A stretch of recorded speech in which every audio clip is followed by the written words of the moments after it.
नारायण नारायण नारायण श्रीमन नारायण नारायण नारायण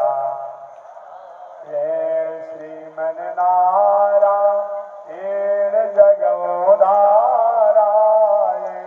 श्रीमन नारायण जगोदारा लक्ष्मी नारायण नारायण नारायण लक्ष्मी नारायण नारायण आग लगे आकाश में बरसन लगे अंगारो आग लगे आकाश में बरसन लगे संत नहीं होते जग में तो जल मरता संसार हो संत नहीं होते जग में तो जल मरता संसार श्रीमन नारायण नारायण नारायण श्रीमन नारायण नारायण नारायण लक्ष्मी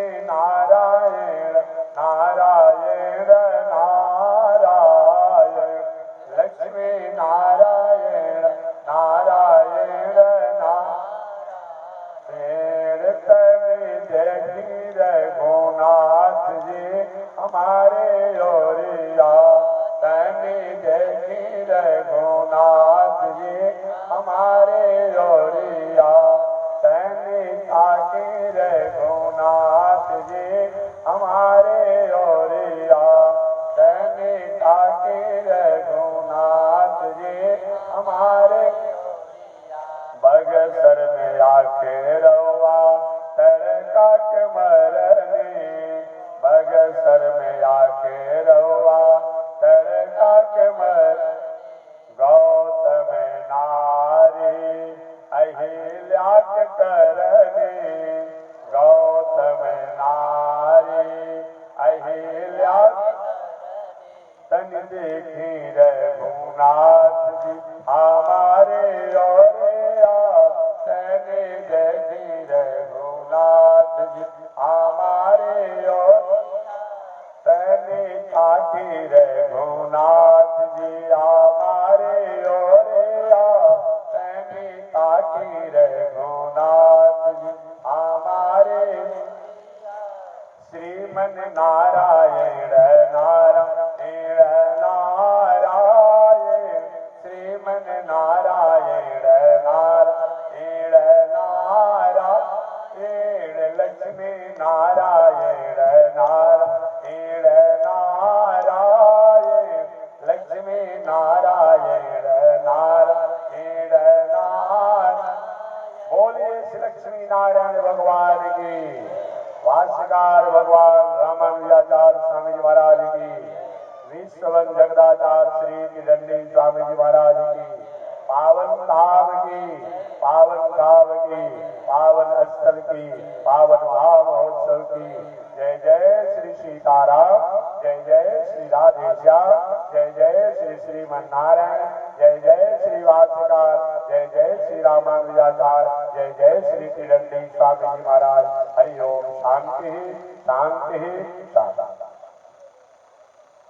अनंताचार्य कृपया वेदांत द्वय पारगम रामकृष्णांग्रि सदेवक विश्वक्सेन मुनिं भजे कासायं यज्ञ सूत्रम शुचिवपुषि तथा चोर्गपुण्ड्रं च भाले यस्यास्ते दक्षहस्ते कलिकुमतिगिरीन्द्रेन्द्रवज्रं त्रिदण्डं संसाराग्नि प्रशान्त्यै मृतजलममलं दारुपात्रं पवित्रं श्रीविश्वक्सेन सूरे पदकमलयुगां श्रेयसे संश्रयामि लक्ष्मीनाथ समारम्भां नाथयामुनमध्यमाम् अस्मदाचार्यपर्यन्तां वन्दे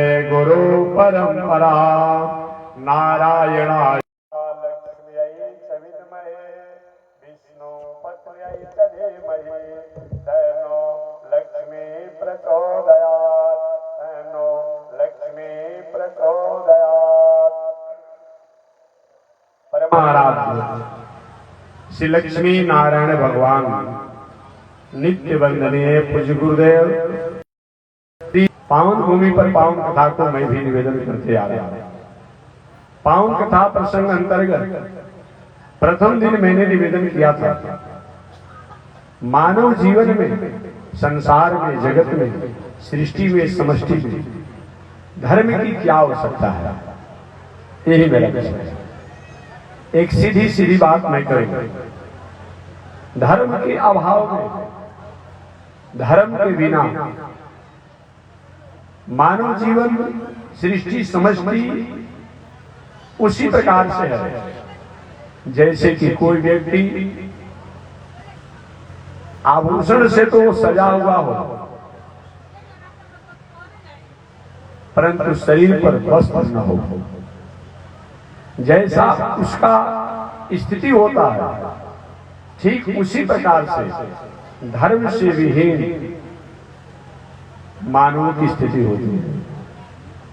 सब कुछ होने के बाद भी जीवन में आत्मतोष नहीं होता, आत्म शांति नहीं होती है, आत्म संतुष्टि नहीं होती है, आत्म संतुष्टि नहीं होती है और जीवन में संस्कृति नहीं होती है। जहां पर संस्कृति नहीं हो, जहां पर संस्कार नहीं हो, जहां पर नीति नहीं हो, जहां पर नैतिकता नहीं हो, वह मनुष्य, वह प्राणी मनुष्य होने के बाद भी मनुष्य कहलाने का अधिकारी नहीं है। आहार निद्रा वय मैथुनम च समान में पशुभे नराणाम्। आहार निद्रा वय मैथुनम च, केवल भोजन करना, केवल संतानोत्पत्ति करना, केवल शयन करना और भयभीत रहना, भय करना चाहिए। वेद शास्त्रों में निवेदन किया गया है हमें भय करना चाहिए। किस चीज से? अनीति से, अन्याय से भय करना चाहिए। अगर केवल हमारे पास भोजन है, शयन है, संतान उत्पत्ति है और नीति नैतिकता धर्म नहीं है तो पशु ही नारायण, वह मनुष्य जो है वह पशु के समान बताया गया है। और एक बात तो मीठी बात हमेशा कहता हूं, मनुष्य जीवन की एक पहचान धर्म ही है, नीति है, नैतिकता है। अन्यथा हमारे से किसी किसी मामले में पशु पंछी अच्छे हैं, जो मृगा है, गाय है, भैंस है, बैल है इत्यादि। इन्होंने संकल्प लिया है कि हमें शाकाहारी रहना है, दुबाहारी रहना है, उनकी पहचान है। बाघ सिंह है, उनकी पहचान है कि हमें मांसाहारी हिंसा में रहना है, उनकी पहचान है। जलीय जीव जल के अवयव को खाकर रहते हैं, लेकिन हमारी पहचान केवल धर्म के कारण है, संस्कृति के कारण है, नीति के कारण है, नैतिकता के कारण है। अगर ये नहीं रहे तो हमसे वो अच्छे हैं। सूर्य अपनी मर्यादा में है, चंद्रमा अपनी मर्यादा में है, वायु अपनी मर्यादा में है, अग्नि अपनी मर्यादा में है। आज मर्यादा किसी का भूला हुआ है, आज नैतिकता किसी का भूला हुआ है तो मनुष्य का भूला हुआ है। एक व्यक्ति ने हमसे पूछा था कि महात्मा जी, मानव को समझाने के लिए ही तो वेद बना है, इतिहास बना है, पुराण बना है, उपनिषद बना है, और जो कुछ भी दुनिया में होते हैं मानव को समझाने के लिए होते हैं। जो कुछ भी दुनिया में साधन संसाधन होते हैं मानव की संतुष्टि के लिए ही होते हैं, फिर भी मानव संतुष्ट और समझ नहीं पाता है। इसका क्या कारण है? मैंने कहा बस एक ही कारण है, और सभी प्राणियों में वो सब कुछ है। कल आज ही किसी के विद्यार्थी ने पूछा था कि महात्मा जी, मन में और बुद्धि में क्या अंतर है? हमने कहा अच्छा भाई, आपने सुबह सुबह आरती के बाद उनसे प्रश्न किया, मन और बुद्धि में क्या अंतर है? तो मैंने सबसे पहले तो सहज भाषा में उनको समझा दिया कि देखिए बाबू, मन और बुद्धि में कोई अंतर नहीं है। महात्मा जी कुछ अंतर होगा? तब पुनः मैंने कहा अंतर है, तो बताइए क्या अंतर है।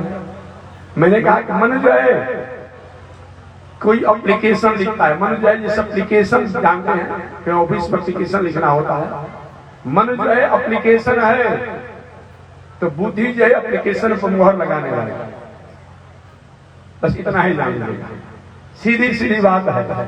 मन कोई जरूरी नहीं है कि जो हमारे मन में हर बात अच्छी नहीं आएगी,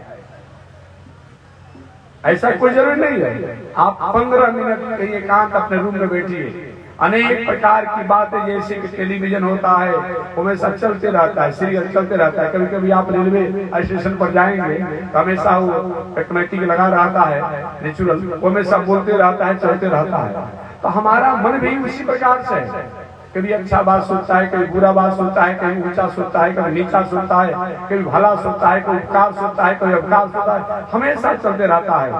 लेकिन उसमें निर्णय करने का, मोहर लगाने का काम करता है तो बुद्धि करता है। बुद्धि कहता है कि नहीं, ये जो सोच रहे हो ठीक नहीं, ये सोच रहे हो ठीक है। यही बुद्धि और मन में अंतर है। बुद्धि कई एप्लीकेशन है, उस एप्लीकेशन को मोहर लगा करके उसको फ्रॉडिंग करने का काम, आगे करने का काम, फ्रॉड करने का काम, आगे बढ़ाने का काम, विकसित करने का काम यह बुद्धि करता है। अतः बुद्धि और मन में बहुत अंतर है, बुद्धि और मन में बहुत अंतर है। तब आप पूछ सकते हैं कि महात्मा जी, भगवान श्री कृष्ण ने भी तो अर्जुन से कहा, अर्जुन मन मना भव मत जा, मेरे में मन लगाओ। उन्होंने मन ही की बात कहा। चलिए एक बात और मेरे मन इसी लगाने के भगवान ने कहा, एप्लीकेशन कहीं लिखेंगे उसी के अनुसार इस पर मुहर लगेगा ना, कि सदा कागज में तो मुहर लगेगा नहीं। अब सदा कागज में मुहर लगाने का कोई मतलब होता नहीं है। आगे आपका चाहे सामाजिक काम हो, चाहे अपना निजी काम हो, उसके लिए तो आपको एप्लीकेशन, और एप्लीकेशन के बाद मुहर। तो वही बात है, भगवान कहते हैं कि मन अगर लगाएगा तो मन लगाने का परिणाम होगा कि एक न एक दिन बुद्धि भी हमारे में लगने लगेगी। इसीलिए तो भगवान ने कहा अभ्यास तू कौन्तेय, कल भी मैंने बताया था, बार बार मन लगाने से, बार बार कर्मों को करने से, अभ्यास करने से एक दिन चंचल मन भी शांत हो जाता है। अतः बुद्धि इस संसार में एक ऐसा हमारी निर्णायक होती है जो कि हमारे क्या कर्म है, क्या अकर्म है, क्या नीति है, क्या नीति है, क्या न्याय है, क्या न्याय है, क्या धर्म है, क्या धर्म है, इसका निर्णय मन नहीं करता है, इसका निर्णय बुद्धि करती है। इसलिए बुद्धि जस्य बलम तस्य बताया गया है।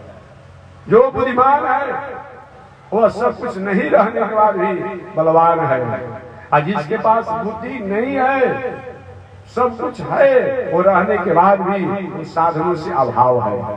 अतः मानव जीवन में मन भी होना और बुद्धि भी होना, लेकिन बुद्धि जो है निर्णायक होती है, और मन जो होता है वो नीति अनीति, न्याय अन्याय, धर्म अधर्म, ये सब बातों को सीरियल के समान आते रहता है, जाते रहता, आते रहता है, जाते रहता है। ऐसा विचार कर मानव जीवन से धर्म को अगर हटा दिया जाए, मानव जब भी शब्द आता है तो वहां कहीं पुरुषी के मतलब नहीं होता है, स्त्री पुरुष सबका वो सूचक होता है, याद रखिएगा। और जहां तक बात किया जाए दैत्यों की बात, दानवों की बात, तो सृष्टि के प्रारंभ में श्रीमद् वाल्मीकि रामायण में, तो सृष्टि के प्रारंभ में जो व्याख्या किया गया है एक अजीब सी किया गया है। वाल्मीकि रामायण के उत्तरकांड में पढ़िए, उसमें एक अजीब सी सृष्टि की बात बताई गई है। ब्रह्मा जी जब सृष्टि करने लगे, वाल्मीकि रामायण के अनुसार ब्रह्मा जी जब सृष्टि करने लगे तो सृष्टि करते समय भगवान के सत्य काम, सत्य संकल्प से जलकरण का और जलीकरण का विस्तार हुआ, जल जीवों का विस्तार हुआ। पहले दुनिया में जल ही था, जल होने के कारण, जल को प्रकट करने के कारण, जल में अपना निवास बनाने के कारण भगवान का एक नाम नारायण है। नार कहा जाता है जल को। जल में शयन करने के कारण, जल में निवास बनाने के कारण, जल में रहने के कारण, जल को प्रकट करने के कारण, जल को बनाने के कारण भगवान का एक नाम नारायण है। नार जल को कहा जाता है। बहुत दिनों तक जलमग्न ही दुनिया रहा। भगवान की प्रेरणा से ब्रह्मा जी सृष्टि को बढ़ाए, सत्य काम सत्य संकल्प। तो सत्य काम सत्य संकल्प में सृष्टि जो बढ़ा, तो जलीय जीव पहले एक ही थे, पूरी दुनिया एक ही थे। अब हुआ कि हमारे लिए क्या काम है, तो आधे जलीय जीव ने कहा कि वयम यक्षामा, वयम यक्षामा, हम जलीय प्राणी को, प्रकृति प्राणी को हम यजन करेंगे, पूजन करेंगे। वयम यक्षामा, उनका टाइटल हो गया यक्ष। आधे जलीय प्राणियों का वयम रक्षामा, हम रक्षा करेंगे, उनका नाम पड़ेगा राक्षस। लेकिन आज की भाषा में अगर किसी को राक्षस कहा जाए तो क्या समझते हैं? लेकिन वाल्मीकि रामायण के उत्तरकांड में कहा है, जिन्होंने कहा कि वयम यक्षामा, मैं यजन करूंगा, पूजन करूंगा, उनका नाम पड़ा यक्ष। और जिसने कहा हम रक्षा करेंगे, उनका नाम पड़ा राक्षस। हुआ ठीक उल्टा। तो ये जल की प्राणियों की रक्षा करने के लिए उनका टाइटल था राक्षस, लेकिन वो भक्षक बन गए, भक्षक बन गए। आगे चलकर पुनः और भी सृष्टि का विस्तार हुआ, आप जानते होंगे। तो मैं निवेदन करना चाहता हूं, जहां पर मानव शब्द का प्रयोग किया गया है, जहां भी धर्मशास्त्रों में, वेद में, उपनिषद में, इतिहास पुराण में केवल एक मनुष्य की बात नहीं आती है। जो भी अपने आप ऋषि द्वारा, देवताओं द्वारा, ब्रह्मा द्वारा सृष्टि हुई है, स्त्री के रूप में, पुरुष रूप में, सब में मानव शब्दों को परिभाषित किया गया है। तो जो मनुष्य, जो मानव धर्म से अलग है, इस संसार में होने के बाद, इस संसार में रहने के बाद भी वो मनुष्य कहलाने का अधिकारी नहीं है। या दूसरे शब्दों में कहा जाए तो जैसे कोई आभूषण से, श्रृंगार से शोभित तो हो, परंतु वस्त्र से अभाव हो, उसका कोई मतलब नहीं होता है आभूषण पहनने का। ठीक उसी प्रकार से जीवन में साधन हो, संसाधन हो, व्यवसाय हो, अगर धर्म, नीति, नैतिकता, संस्कृति नहीं है, उसका जीवन का कोई मतलब नहीं है। इसलिए जिस रफ्तार में, जिस अनुपात में हमारे पास साधन हो, संसाधन हो, उसी अनुपात और उसी अनुसार हमें संस्कार, संस्कृति, नीति और नैतिकता और धर्म होनी चाहिए। प्रश्न होता है कि धर्म है क्या? कल मैं निवेदन किया था,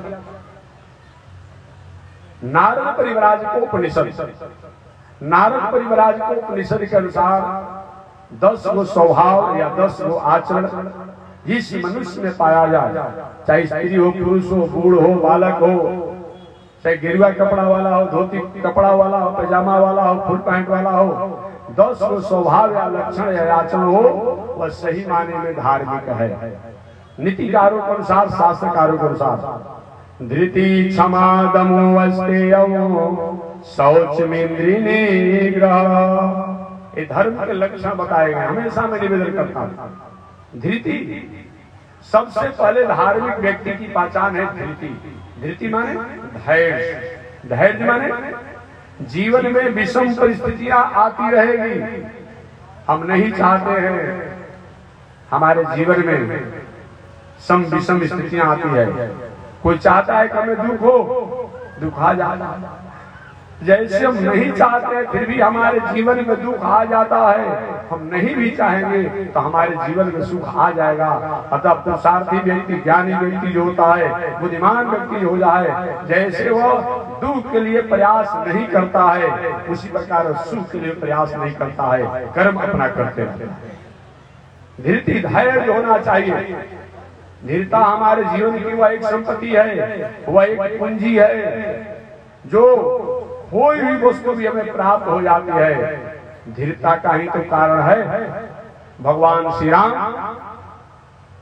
जंगल में चले गए थे, कैकेयी और मंथरा के षड्यंत्र द्वारा मानो राम जी को हमेशा हमेशा के लिए ही एक तरह से अयोध्या से वॉक आउट कर दिया गया था, अलग कर दिया गया था। परंतु भगवान श्री राम धैर्य के कारण ही, धीरति के कारण ही 14 वर्षों के बाद पुनः अयोध्या में आए। वही कैकेयी वही मंथरा जिसने विरोध किया था। जब भगवान श्री राम आए तो आरती की थाल लेकर के कैकेयी आई और उनका आरती किया, मंगल किया, अभिनंदन किया। ये धरती का फल होता है। तो कहीं महाराज तो भगवान श्री राम जंगल में थे तो किसी से विवाद नहीं किए। क्या विवाद नहीं करना है धरती होता है? नहीं नहीं, अनीति अन्याय अधर्म पर चलने वाले व्यक्ति अगर हो तो वहां थोड़ा सा अनुशासित होना ही चाहिए, उस पर अनुशासन होना ही चाहिए। भगवान श्री राम जंगल में गए और धरती का मतलब हम किसी के साथ अन्याय नहीं करेंगे, अधर्म नहीं करेंगे, अनीति नहीं करेंगे, लेकिन धर्म नीति और न्याय तो कोई कुठाराघात करता हो, कहीं हरास करता हो, नुकसान पहुंचाता हो तो वहां पर थोड़ा सा खड़ा होना ही चाहिए। इसी का नाम धैर्य है। इसीलिए तो अनंत नीति शास्त्रों में सज्जन महापुरुषों का लक्षण लिखा हुआ है कि सज्जन महापुरुष किसे कहा जाता है? विपत्ति धैर्य मथा अभ्युदय क्षमा षड शिवाक पटुता जुधि विक्रम। ये सज्जन पुरुष का लक्षण बताया गया है। विपत्ति धैर्य, आपत्ति विपत्ति संकट समस्या में धैर्य धारण करना, मथा अभ्युदय क्षमा, जितना बड़े फले फूले बड़े होके उतना सहज हो जाए, सरल हो जाए, सुलभ हो जाए। तीन चीज होना चाहिए, सहज भी होना चाहिए, सरल भी होना चाहिए और सुलभ भी होना चाहिए। कुछ लोग सहज तो होते हैं, सरल नहीं होते हैं, और कुछ लोग सरल होते हैं तो सुलभ नहीं होते हैं। लेकिन तीनों होना चाहिए, ये महापुरुषों का लक्षण है। विपत्ति धैर्य मथा अभ्युदय क्षमा। वाल्मीकि रामायण उदाहरण है। भगवान श्री राम जिनके विभूति विलास के थोड़ा सा तिरछा होने से महाप्रलय हो जाता है। बड़े बड़े अमलात्मा विमलात्मा विशुद्धात्मा प्रवृत्ति के लोग बहुत दिनों तक चिंतन ध्यान करते हैं तो भगवान की छवि का झांकी आता है। ऐसे परमात्मा जब जंगल में घूमते हैं तो कोल भीलों से भी गले से गले मिलते हैं, वृक्षों से भी, बंदरों से, भालुओं से, और बानर भालुओं से तो व्यवहार करते करते यहाँ तक भगवान श्री राम अपनी सहजता, अपनी सरलता और सुलभता की सीढ़ी पौधान पर पहुंच गए कि बांदर भालुओं से कहते हैं कि प्रति उपकार करो का भाई। हे भाई, आप लोगों ने मेरे साथ जो उपकार किया है इसका मैं कोई बदला नहीं चुका सकता हूँ। यही होना चाहिए बड़े आदमी का लक्षण होता है। जितना हमारे पास धन बढ़े, बल बढ़े, पद बढ़े, वैभव बढ़े, ऐश्वर्य बढ़े, उतना सरल हो जाना चाहिए, सहज हो जाना चाहिए और सुलभ हो जाना चाहिए। ये तीन चीज जीवन में अगर आ गया तो हमारे जीवन में जो अप्राप्त वस्तु है वो प्राप्ति की तरफ रहता है। और एक तीन चीज नहीं आया तो प्राप्त वस्तु भी धीरे धीरे हमारे यहाँ से जाने से कोई रोक नहीं सकता है। इसलिए मानव जीवन में तो होना चाहिए विपत्ति धैर्य मथा विजय क्षमा षड शिवाक पटुता। वाणी जो होना चाहिए निर्णायक होना चाहिए, समरसता, सहिष्णुता, समानता और राष्ट्र समाज संस्कृति को आगे विकसित करने वाला होना चाहिए। ये मानव जीवन का स्वभाव होना चाहिए। विपत्ति धैर्य मथा विजय क्षमा षड शिवाक पटुता। वाणी जो होनी चाहिए पटुता होनी चाहिए, निर्णायक होनी चाहिए, सौहार्द वाला होना चाहिए। और जुधि विक्रम, कोई भी अच्छे कर्मों को, कामों को संकल्प ले ले, पीछे नहीं हटना चाहिए। अच्छा काम अगर आप सोच ही लेंगे, अलग ही जाएंगे, नुकसान नहीं होगा। कुछ लोग अच्छे कामों में बाधा पहुंचने के कारण कि समस्या आ जाएगी, संकट आ जाएगा, काम शुरू ही नहीं करते हैं। ऐसा नहीं होना चाहिए। हमेशा अच्छे कर्मों को आप मन से, बुद्धि से, विवेक से, कर्मों से करिए, होगा तभी ठीक, नहीं होगा मैंने प्रयास तो किया, ये विचार कर। जुधि विक्रम प्रकृति से मिलम ही महात्मा। इस स्वभाव से जिसमें हो वही सज्जन पुरुष कहा जाता है, वही मनुष्य कहलाता है, वही मनुष्य कहलाने का अधिकारी होता है। तो 10 वो धर्म के लक्षण बताए गए हैं। उन 10 आचरण से संपन्न जो व्यक्ति होता है वही धार्मिक होता है। सबसे प्रथम धृति, धैर्य होना। आपने भगवान श्री राम की कथा सुन लिया। आपने भगवान श्री कृष्ण की कथा आपने सुना होगा। हम लोग तो थोड़े समस्याओं में उदास हो जाते हैं। भगवान श्री कृष्ण को जीवन में एक दिन भी कहीं शांति मिला नहीं मिला। इतिहास पढ़िए, पुराण पढ़िए। जन्म कहाँ हुआ? जन्म हुआ जेल में, मथुरा के जेल में। जेल में होने के बाद भी चारों तरफ से परदार लगे थे। आज भी सरकार की नीतियां हैं, कोई किसी प्रकार का राष्ट्रद्रोही हो, समाजद्रोही हो, अपराधी हो, अगर कहीं जेल में है और कोई से कंडीशन ठीक नहीं है, अनेक प्रकार के डॉक्टरों की संरक्षण और देख रेख में रखा जाता है। क्या कभी आपने पढ़ा कि वसुदेव जी और देवकी जी इस जेल में थे? प्रसव का समय था देवकी जी का, कई कंस द्वारा कोई डॉक्टर की नियुक्ति की गई थी, कोई देख रेख में था? नहीं था, नहीं था। कितनी बड़ी विषम परिस्थितियां। भगवान श्री कृष्ण एक जेल में जन्म लिए।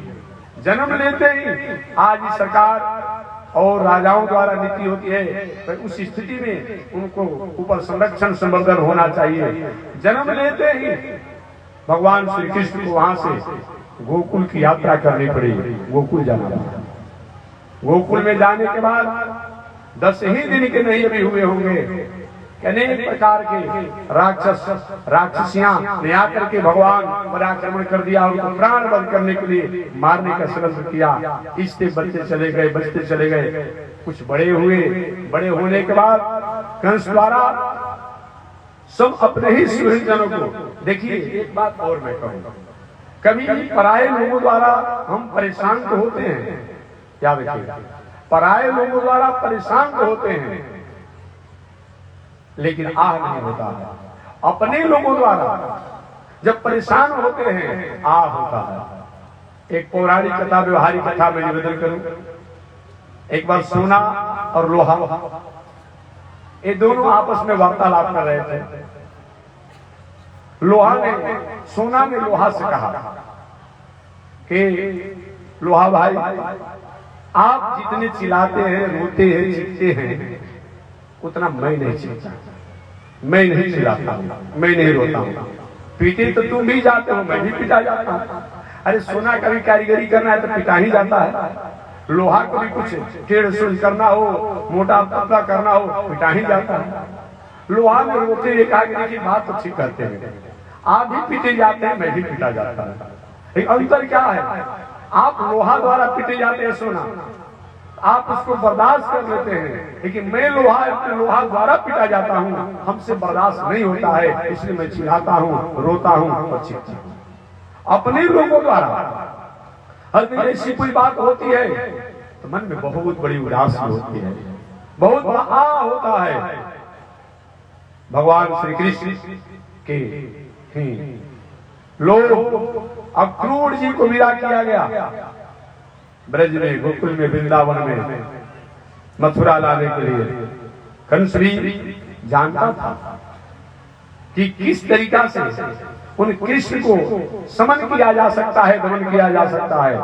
अक्रूर जी मथुरा में लेकर के आए, वहां भी सरेंडर किया गया। अभी 11 वर्ष की आयु है भगवान श्री कृष्ण की, जो जिसमें वो मथुरा में गए थे, लगभग 11 वर्ष की आयु। और कुवलयापुर हाथी, जो इतना बड़ा बलवान था, कुवलयापुर हाथी कि 10,000 हाथी का बल उसमें था। समझिए, बहुत बड़ा बलिष्ठ। जरासंध ने अपनी बेटी अस्ति और प्राप्ति के विवाह के अवसर पर एक घोषणा किया था कि जो मेरे कुवलयापुर हाथी, जो मेरे जंगल में रहता है, जिसमें 10,000 हाथी का बल है, उसको जो अपने बल के प्रभाव से उसको अपने बस में कर लेगा, पकड़ लेगा, उसी समय अपने बेटी का विवाह करूंगा। इस चुनौती को और कोई तो राजकुमार नहीं, लेकिन कंस ने इस चुनौती को सहर्ष स्वीकार किया और कंस ने उस कुवलयापुर हाथी को पकड़ लिया। इसलिए जरासंध की पुत्री अस्ति और प्राप्ति का विवाह कंस के साथ। इतना बड़ा बलिष्ठ था कुवलयापुर हाथी, उस हाथी से मरवाने का प्रयास किया गया। भगवान श्री कृष्ण छोटे अवस्था में उससे भी मुक्ति को प्राप्त किए आगे अनेक प्रकार के उपद्रव होते रहे, कभी काल जवन आया, कभी जरासंध का आक्रमण आया, इससे बचते रहे भगवान। आगे 11 वर्षों तक भगवान श्री कृष्ण ब्रज गोकुल वृंदावन में रहे, 14 वर्षों तक मथुरा में रहे, 25 वर्ष हो गया, और 100 वर्ष द्वारिकापुरी में रहे। जाकर द्वारिकापुरी में भगवान श्री कृष्ण विवाह शादी परिवार की मर्यादा में रहते हुए अमन चैन शांति के चैन में रहने ही वाले थे।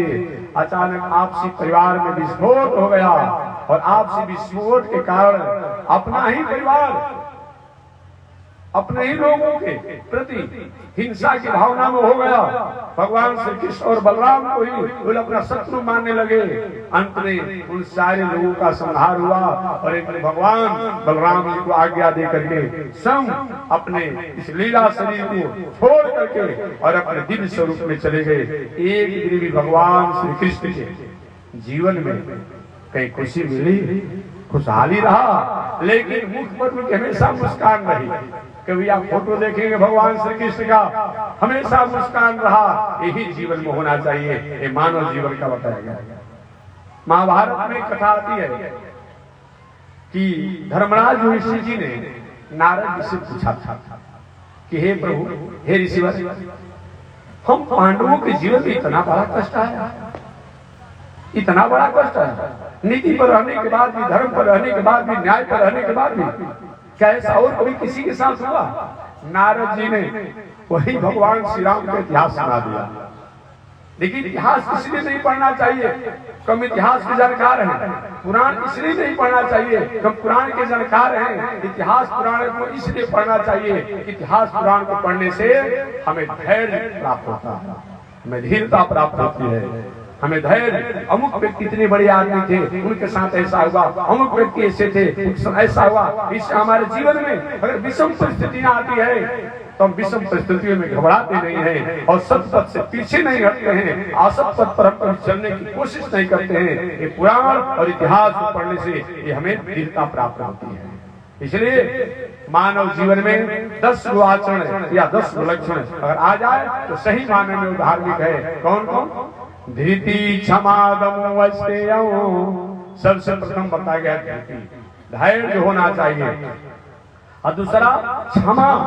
क्षमा का मतलब हमारे पास सामर्थ्य होने के बाद भी, पुरुषार्थ होने के बाद भी अपनी कभी भी साधन का, संसाधन का, सामर्थ्य का दुरुपयोग नहीं करना, मिसयूज नहीं करना। एक क्या है, धार्मिक व्यक्ति की पहचान है। धन हमारे पास हो गया, आवश्यकतामंदों की सहायता करेंगे, बल हमारे पास हो जाएगा, आवश्यकतामंदों की सहायता करेंगे, बुद्धि हमारे पास हो जाएगा, आवश्यकतामंदों की सहायता करेंगे। कभी भी अपने धन का, बल का, पद का, वैभव का हम मिसयूज नहीं करेंगे, दुरुपयोग नहीं करेंगे। ये धार्मिक व्यक्ति की पहचान होती है। यह भगवान श्री राम और भगवान श्री कृष्ण द्वारा आपने जाना है।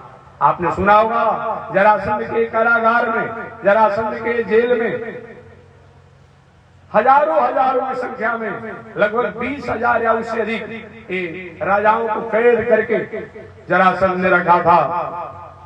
एक दिन भगवान श्री कृष्ण के पास संदेश आया, प्रभु आपके संसार में अवतार होने के बाद भी, आपके संसार में आने के बाद भी हम राजाओं को जरासंध के जेल में ही अपने जीवन को व्यतीत करना पड़ा और इसी में जीवन समाप्त करना पड़ा।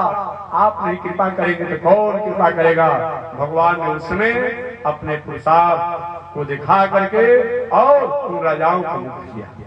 तो हमारे पास धन हो, हमारे पास बल हो, हमारे पास पद हो, तो जो आवश्यकतामंद है उन आवश्यकतामंदों की सहायता करना, धन से, बल से, पद से, वैभव से, ऐश्वर्य से, एक धार्मिक व्यक्ति की पहचान है। धीति, क्षमा, इसी का नाम क्षमा है, इसी का नाम क्षमा है। क्षमा का मतलब ये नहीं यहाँ पर आकर कोई अनिति अन्याय कर हम चुपचाप लगाएंगे, ऐसा नहीं चलेगा। यदि खल दंड करहु नहीं तोरा तो भ्रष्ट हो ही सुख मार्ग में। आपने भगवान श्री राम के चरित्र को सुना होगा। इस समय सर्वभंग ऋषि, सुतीक्ष्ण ऋषि, बड़े बड़े ऋषि लोग भगवान श्री राम के साथ जंगल में घूम रहे थे, ऋषि लोग घुमा रहे थे। अचानक भगवान श्री राम ने लीला करने के लिए सर्वज्ञ हो करके भी सहज हो जाते हैं, अनभिज्ञ हो जाते हैं भगवान श्री राम। यही तो ब्रह्म की पहचान है, यही तो ईश्वर की पहचान है, यही तो सज्जन पुरुष की पहचान है। भगवान श्री राम ने ऋषि से पूछा, ऋषभ ये चमकता हुआ सोना का पहाड़ है कि चांदी का पहाड़ है? सारे ऋषि रोने लगे। ऋषि प्रभु जान करके अनजान क्यों बने हुए हैं? ये न कोई सोना का पहाड़ है न चांदी का पहाड़ है। ये राक्षस लोग संत महात्मा सज्जन पुरुष को मार करके मुआ करके उनके खून को पी गया है, मांस को खा गया है, चाम को खा गया है और हड्डी की ढेरी लगाया हुआ है। अस्त समूह देख रघुराया। भगवान श्री राम जो सहज के, क्षमा के, धीरता के मूर्ति हैं, स्वरूप हैं, साक्षात वह भगवान श्री राम अपने भुजा को उठा कहते हैं, मैं इस पृथ्वी पर इन राक्षसों को रहने नहीं दूंगा। जिन राक्षसों द्वारा इस तरह का अत्याचार किया जा रहा है, लोग भयभीत हो, सभी राक्षस समष्टि ही समाप्त हो जाएगी। भगवान ने पुनः बातों को संशोधन किया। मैं राक्षसों को दंड तो दूंगा, लेकिन जो राक्षस हो करके और प्राणियों के प्रति अहित की भावना करते हैं उनको, बाकी राक्षस हो करके भी अगर सब तत्पर है उनके लिए नहीं। वही भगवान श्री राम ने काल आदि सदृश क्रोध महाप्रलय के समान अपने स्वरूप को बनाए, अपने क्रिया और कर्म को बनाए और जब तक रहे पृथ्वी पर उन दुष्टों को, राक्षसों को, दैत्यों को समन करते रहे।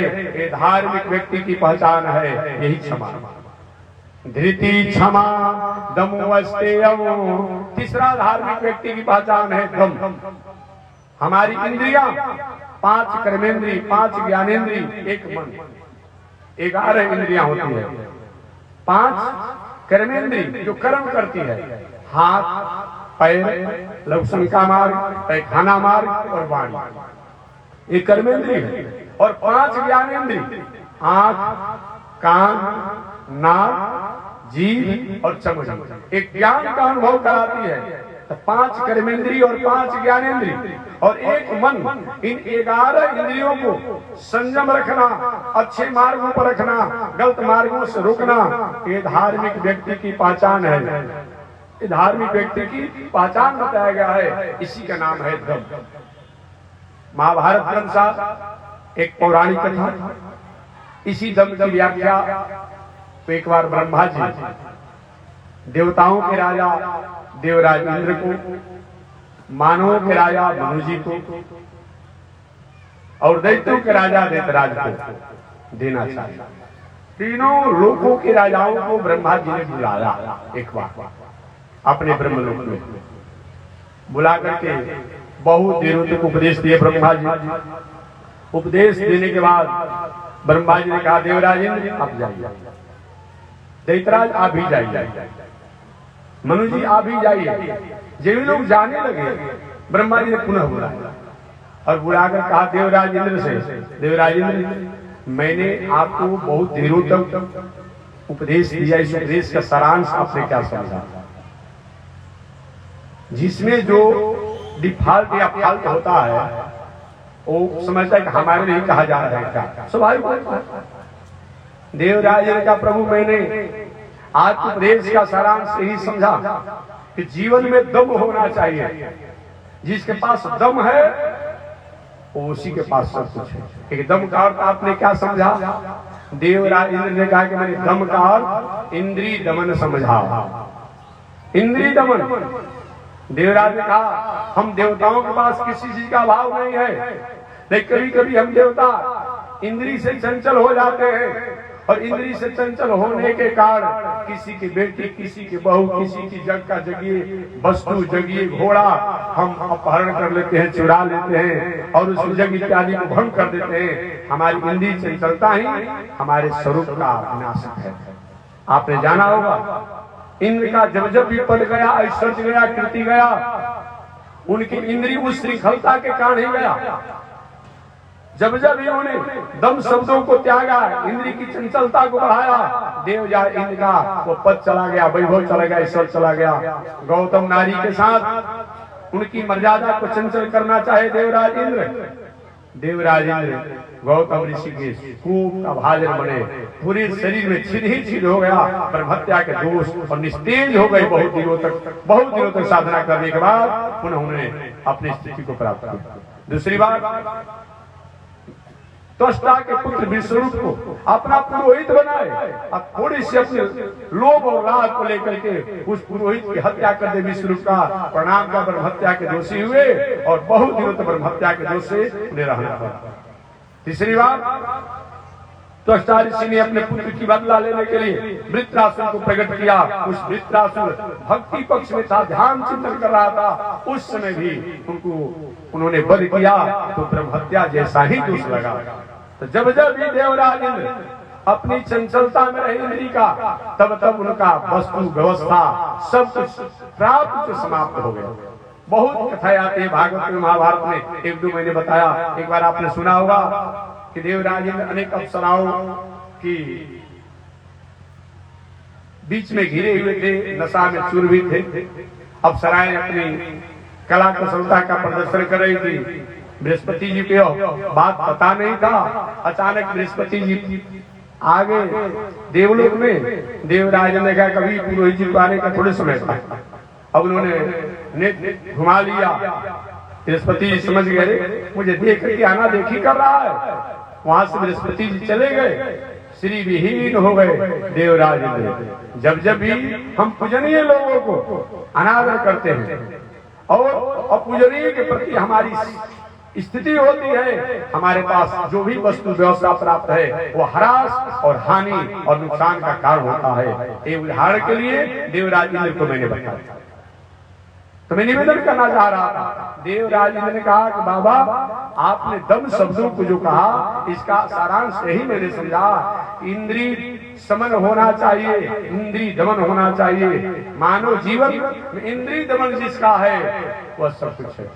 वाल्मीकि रामायण में आया है, मानस में भी संकेत किया गया है।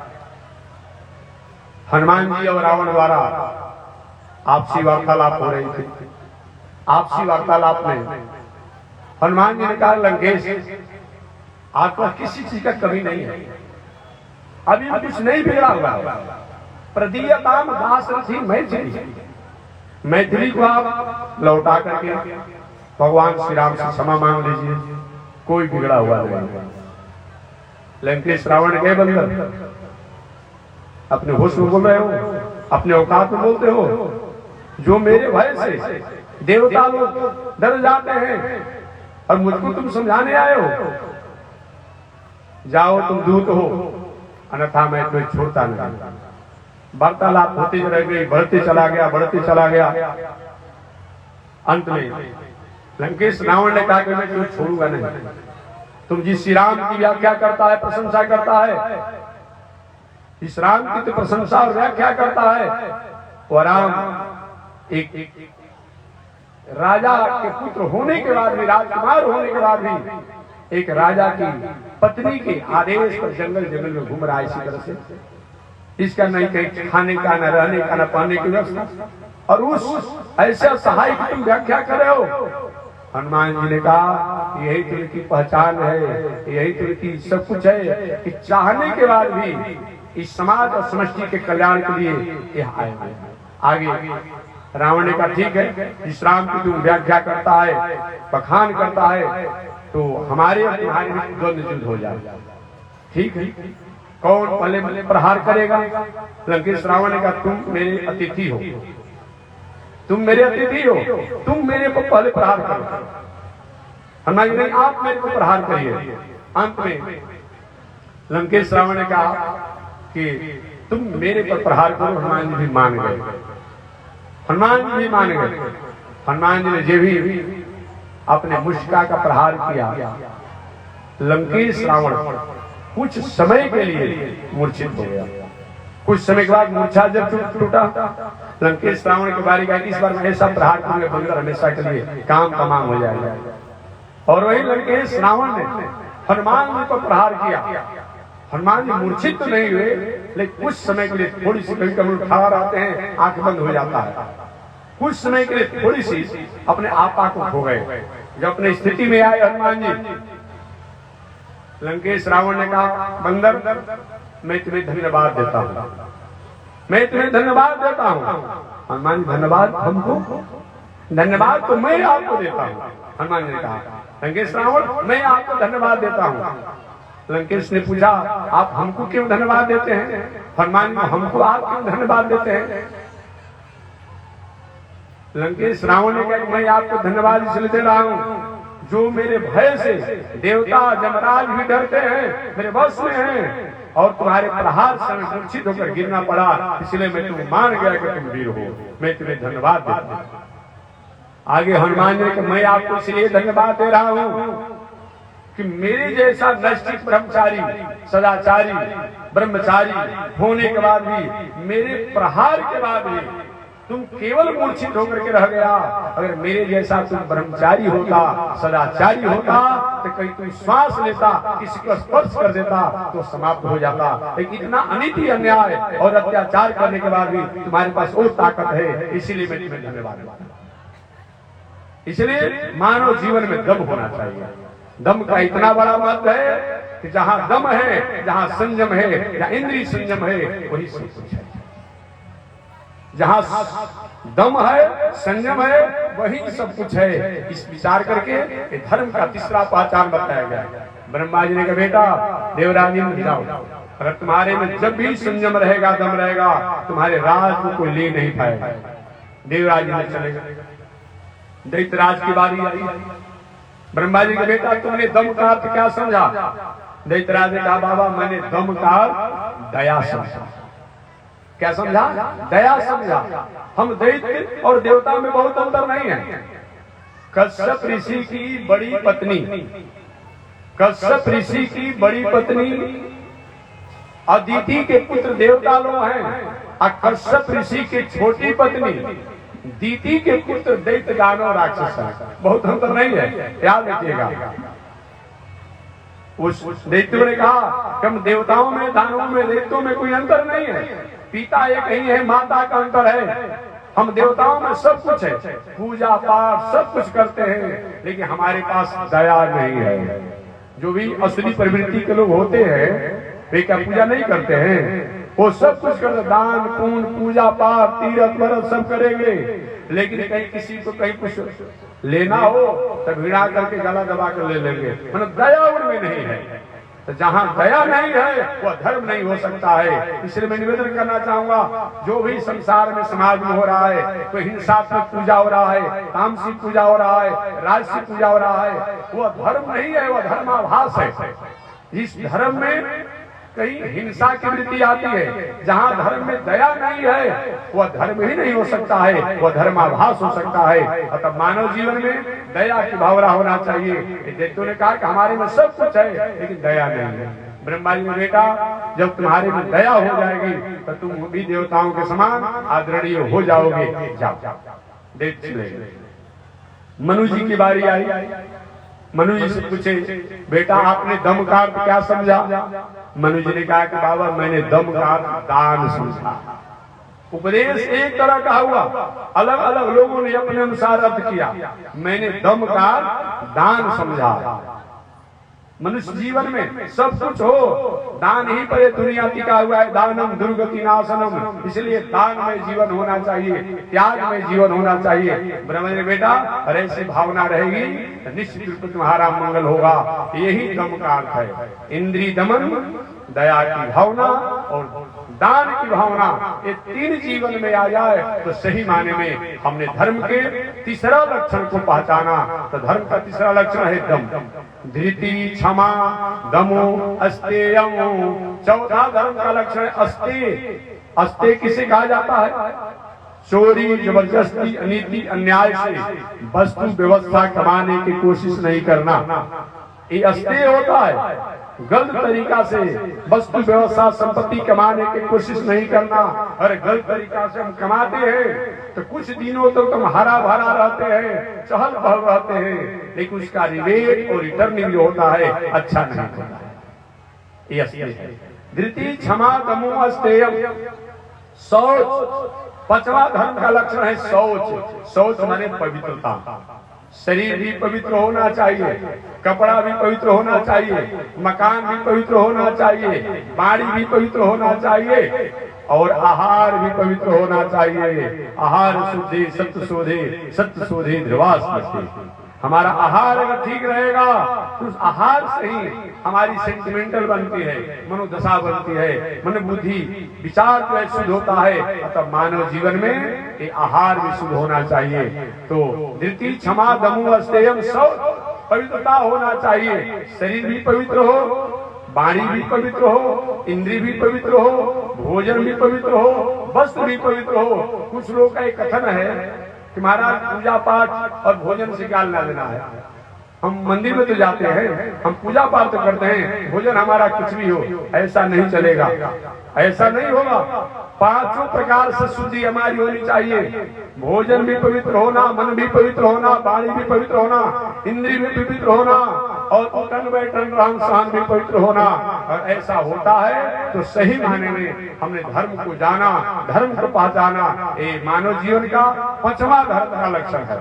तो धृति क्षमा दमो अस्तेयम शौच इंद्रिय निग्रह। इसकी व्याख्या अगले दिन में करूंगा। इंद्रिय निग्रह, इंद्रियों का हमेशा निग्रह करना। ये कोई जरूरी नहीं है कि हम साधु बन गए तो हम ठीक ठाक रहेंगे, ऐसा नहीं चलेगा, ऐसा नहीं होगा। सावधानी हटी दुर्घटना घटी, हम नहीं कहते हैं। भर्तृहरि महाराज जो विक्रमादित्य जी के भाई थे, उन्होंने का श्लोक लिखा है, विश्वामित्र पराशर प्रवृत्तया। हे दुनिया में रहने वाले लोग, तुम कौन होते हो? जो वायु पी करके, पत्ता खाकर रहने वाले, फलाहार करके रहने वाले। ऐसे विश्वामित्र बाबा अपने ट्रिक से हट गए, लीक से हट गए, भटक गए। और भी विश्वामित्र पराशर प्रवृत्तया। तो हम और आप कौन हैं? हम फलाहार न करते हैं, घी में का, दूध में का, अनेक प्रकार वस्तु द्वारा बना हुआ। इसलिए हमेशा संयम रहना चाहिए। ये मानव जीवन का, ये धर्म का लक्षण है। इंद्रिय निग्रह, इसकी व्याख्या अगले दिन में करूंगा। इंद्रिय निग्रह, धी धैर्य, बुद्धि से विचार करके तब काम करना चाहिए। धी विद्या, सत्य क्या है असत्य क्या है, इसकी व्याख्या कल मैं करूंगा। और धी विद्या सत्य, सत्य में जीवन होना चाहिए। लेकिन ऐसा सत्य मत रहिए कि सत्य में धर्म समाप्त हो जाए। दशरथ जी महाराज ने सत्य को नहीं समझा। भगवान श्री राम साक्षात धर्म के मूर्ति है। हम धर्म के मूर्ति का एक अंग है सत्य। हमारा आपका शरीर है और शरीर कहीं अंगुली को बचाने के लिए, अंगुली को रक्षा करने के लिए और शरीर को समाप्त कर दिया जाए। एक कौन सी रक्षा करना है भाई? अंगुली नहीं भी रहेगा काम चल जाएगा, हाथ नहीं रहेगा काम चल जाएगा, लेकिन गर्दन नहीं रहेगा तो काम चलेगा। तो भगवान श्री राम साक्षात धर्म के स्वरूप हैं। तो वही दशरथ जी महाराज ने अब धर्म की रक्षा, धर्म को रक्षा नहीं कर पाए, धर्म के अंग की रक्षा करना चाहे, सत्य की रक्षा करने में राम जो साक्षात धर्म के रूप स्वरूप हैं, मूर्ति हैं, उनको त्याग कर दिए। इसीलिए दशरथ जी महाराज ने धर्म को नहीं पहचाना। धर्म का मतलब होता है धी विद्या सत्य, सत्य में जीवन होना चाहिए।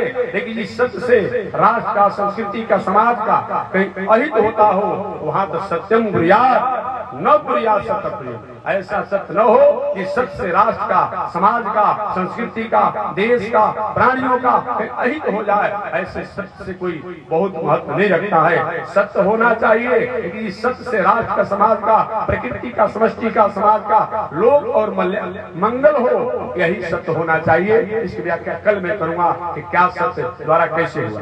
तो धृति क्षमा दमो अस्तेयम शौच इंद्रिय निग्रह धी विद्या सत्य अक्रोधम।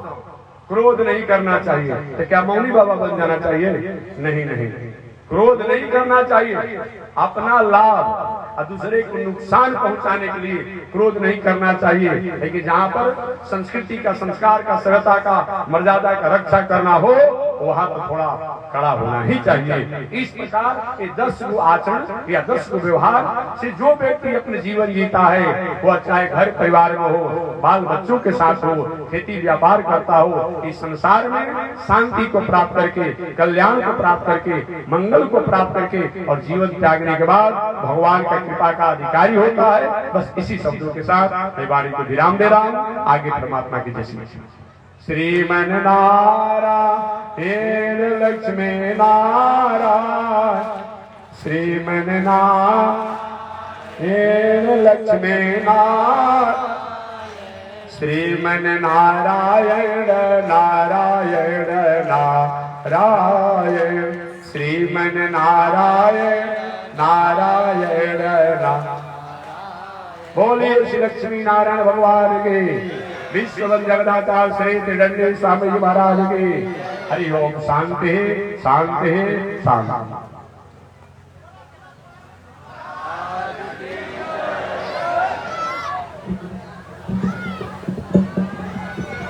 ओम चंद्रमा मनसो जात, चक्षो सूर्यो अजायत, श्रोत्राद्वायुष प्राण सुमुखादग्निरजायत, श्रीशते लक्ष्मी सुपत्न्या बहुरात्रि पार्श्वे नक्षत्राणि रूपमस्मि नवो व्यातम् ईश्वर निगाढ मुमयि गाढ सर्वलोकं मयि गाढ कासायं यज्ञसूत्रं शुचिवपुषि तथा चोर्धपुण्डं च भाले यस्यास्ते दक्षस्ते कलिकुमतिगिरीन्द्रेन्द्रवज्रं त्रिदण्डं संसाराग्नि प्रशान्त्यै मृतजलममलं दारुपात्रं पवित्रं श्रीविश्वक्सेन सूर्य पदकमलयुगं श्रेयसे संश्रयामि अमरेयाद सूद चलमतिरसोया प्रसवो कृतघ्नो दुरमानि स्मर परवसो वञ्चन पर त्रिशंसा पापेश कथमामितो दुःखजलदे रपारादुत्रीणस् तव परिचरेयं शरणयो तव परिचरेयं शरणयो। लक्ष्मी नारायण भगवान की,